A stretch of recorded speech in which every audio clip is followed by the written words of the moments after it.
I want to talk about one of my favorite monster characters to ever exist in media, Predator. The Predator, also known as Predator, is an alien monster who quite literally just goes out hunting for people to kill for the sake of, well, the hunt. And that's pretty much as simple as you can make the character.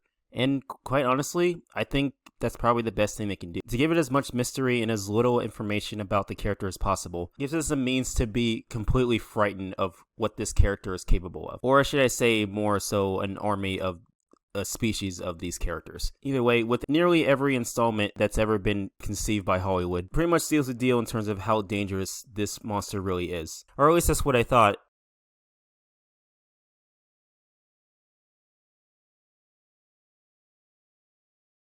It sucks to see what could have been easily the greatest crossover of all time ended up being the worst, both Alien and Predator in their own entire franchises to ever exist in their own franchises. Well, mostly because they picked the worst director to work on these films.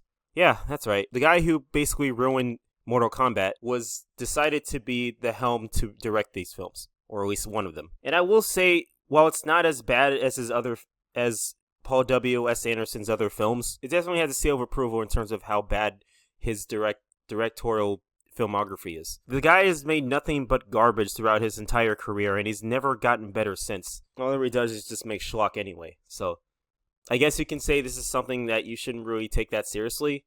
And I guess I understand. If you were to take it seriously, you would immediately see the obvious flaw in the first Alien vs. Predator movie, that for some reason, the Predator seems to be attracted to whatever heat signature that it's tracing in the middle of Antarctica, which goes against the entirety of what the Predator is known for, which is attracted by heat. A heat wave would attract them into it, not in the middle of goddamn Antarctica, where it's negative 20 degrees Celsius, for Christ's sake.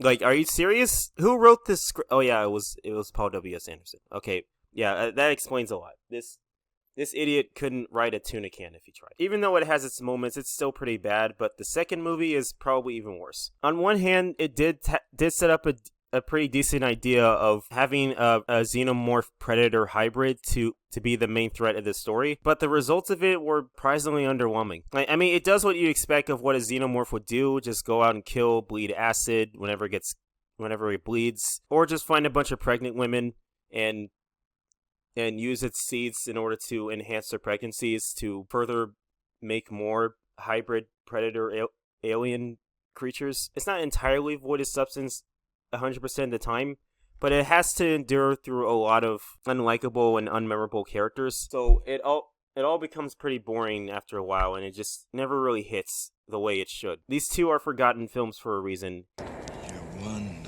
ugly motherfucker.